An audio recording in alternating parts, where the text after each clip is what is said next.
University of St. Andrews as a master's student in international education program, and I am a sanctuary scholar. I can understand if many of you don't know Syria, where is exactly, because I have met multiple students here who don't know where Syria is. It's basically the country in the news. This is where it is in the map, and it is also the country that UK is warning their citizens to go there, on parallel of posing their Syrian asylum seeker file, because they think it's safe to go back, but it's not safe for their citizens to travel there. I'm not sure how. This is a reel that I really like, that it says, when someone tells me you are so smart, I would just tell them, thanks, but I grew up in a third world country where education was the only escape. I grew up in Syria for 27 years, where I had to leave 3 years, or now 4 years ago, because of war. And I always believed that education is my only way to survive, and the only way to actually have a good future. That's what made me actually being part of University of St. Andrews as a sanctuary scholarship. Because I always believed that education is a right and not only a privilege. I arrived here to the UK to find a safety place away from war and displacement back in Syria. I left my country, my family, and everything I had there. And it was also about rebuilding my future in a world that often doesn't make a space or give people like me another chance, just because we born in a country that is not considered a privileged country, or just because maybe I'm not from the privileged people who get to have an easy access to education. Arriving here, I faced challenges that went far beyond academic challenges. The legal uncertainties of being an asylum seeker, the financial barriers to higher education, and the emotional weight of displacement was overwhelming. But also, I was very focused on, I want to have actually an opportunity to get to test the higher education in UK. To give a little context about me, I was one of the list of honor when I graduated my undergraduate back in Syria. I was ranking 4 on my university. I graduated with merit, and I was always an A+ student. But I always felt that, yeah, you are an A+ student in Syria, like a third world country where the educational system is not that good. So are you gonna do good when you are in the UK educational system? So this was kind of like a competitive things for me. And that's why when I arrived here and I started to know that there's something called sanctuary scholarship, I applied for over 25 scholarships in order to get the scholarship I am now because of it here.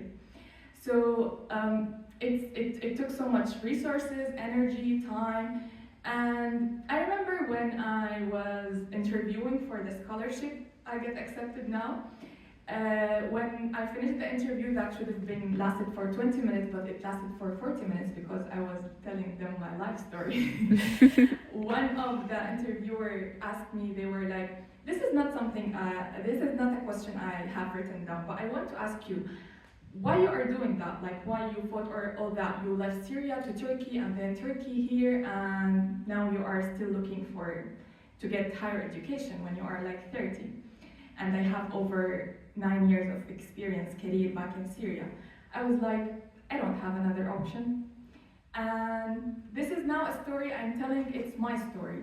A story that I was forced to be part of it, but I didn't choose. And I know that there is so many multiple stories of people like me who didn't choose that, and who does not also have an option. I didn't have an option, but I'm so grateful for what this place has given me. When I was awarded the St. Andrews Sanctuary Scholarship, everything changed. It wasn't just the financial support, it wasn't just the physical accommodation, it was a recognition. It was the university telling me that you belong here, and the community here telling me that you can find home away from home. I think part, as was Lidia was mentioning, part of when we are thinking of inclusivity of education, it's about how we make people feel seen and feel heard. So this is what this scholarship has meant to me. I was feeling heard and seen, and because of me, I believe that there is many discussions in the classroom was held that wouldn't be held if I wasn't present there. I want to shout out to one of my professor, Dr. Amritash, who was like, I was fortunate enough that he will be including something about University of Sanctuary to his module next year because I did one of my assignments about University of Sanctuary. Something that I have been learned here in the UK when I started working in the job market here, it's something called co-production. And I think this is what inclusivity is all about. It's when you want to make sure that the outcome you are getting is inclusive, you want to make sure that the input is also inclusive. You have to get people from the displacement or sanctuary background as a part of the decision maker in order to get them the output that they are looking for. You can't just sit there and pretend that you are doing an inclusivity when there is no one at the table from the decision maker, from the target audience you are working for. So this is what I decided to do. At that moment, when I did this scholarship, I knew that it's more than just my story. It's more than my personal story. It became responsibility to give forward to other unfortunate individuals. I knew that they have capability, like me or even better, to be part of the community I was fortunate enough to be in. So while I am here now, it's also the second day of Eid back in Syria and the Middle East, which is the Islamic celebration after Ramadan. And these are very recent photos of my families yesterday celebrating Eid. I haven't seen them in 3 years, and now the asylum seeker application has been posed. I don't know when I will be able to see them again because I'm not allowed to leave the UK. So they are celebrating here. I miss them so much. But I also very fortunate and very lucky to be part and feeling belong with the community of St. Andrews. Shout out to all my classmates and to all my friends who also make me feel very belong and make me feel like the conversation I'm having and the spaces I'm creating is very similar to what I want. The communities I always wished that I was part of, actually I was able to create it here within 1 year. Another photo of my very good friends. Some of them are here. So after I decided to start this responsibility, now my identity is not about only being a sanctuary scholar. I'm also an equal access activist. I am a University of Sanctuary ambassador, and I am a project coordinator at STAR. So as Lidia was saying, when someone is a refugee or an asylum seeker, it's not a one-dimension identity, it's a multiple identity. So as I am an asylum seeker, a sanctuary scholar, I am also one of the people who always advocate for people like me and for people to have equal and inclusive access to higher education. I always try now to work to better opportunity for people from sanctuary background. I was fortunate enough to last month to be one of the appraisal committee for University of Strathclyde, being University of Sanctuary. So I was one of the people who at the decision-making table in order to get accreditation for one of the universities to be University of Sanctuary. And this is what I'm talking when we are talking about co-production. That now, given that in 4 months, I will be working stressed enough to work about my dissertation, and I will be also stressing about in 4 months, I will be homeless because the accommodation at the university will not be available for me anymore. But I believe that I will figure it out. Not because like I'm a very superhero kind of human, but because from all the communities that I have met and all the good humans like you that I have met along my journey here, I believe I will find a way and the solution will come over. I will not have accommodation, and the Home Office hasn't granted me the full-time work permit yet. But I will find it. I will find a way, because people like you are advocating for people like me, for our rights, and for our stories.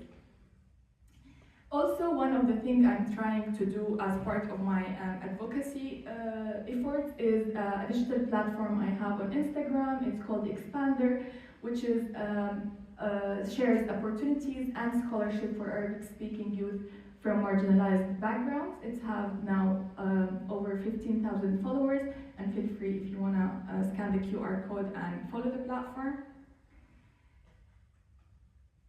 So, as a summary, or as one takeaway I want to give it to you before I leave now, it's education, it's not just knowledge. It's a force for justice, because when we make education inclusive, we are not just transforming classrooms, we are transforming lives. And this is not one of the very impressive quotes that you hear on Instagram or LinkedIn. This is exactly what is happening. This is exactly my story. And this is, as I mentioned, one of the maybe thousands, million stories of people seeking asylum in the UK. So make sure that you are always opening your mind and your heart to hear their stories. Make sure you always creating safe space for them. And if this is your cause or this is your calling, make sure that you are always putting efforts for them to get the opportunity to be educated. Because even though now I haven't been in my country for over 4 years, I haven't seen my family in so many times, but the only thing that I was very sure that I will carry around wherever I go, it's my education. Because as this code says, education is one thing no one can take away from you. If I wasn't a good student, I wouldn't be awarded the Sanctuary Scholarship or the Merit Scholarship from University of St. Andrews.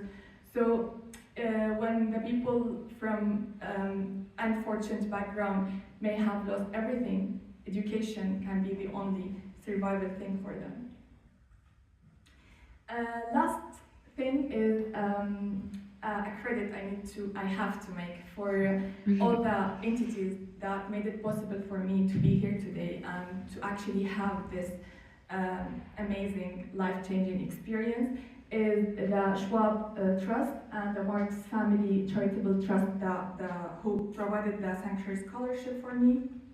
The Refugee Education Organization, who was the administrative agency for my scholarship. Also feel free to scan their QR code for their Instagram if you want to stay updated about what is happening. Universities of Sanctuary, as Lidia was describing about it, and as I am now one of their ambassadors. And Student Action for Refugees, the organization I work for as well, and who was giving me a great safe space to be part of their community. And always thanks to the University of St. Andrews, who was able to give me the feeling of finding home in education. Thank you very much.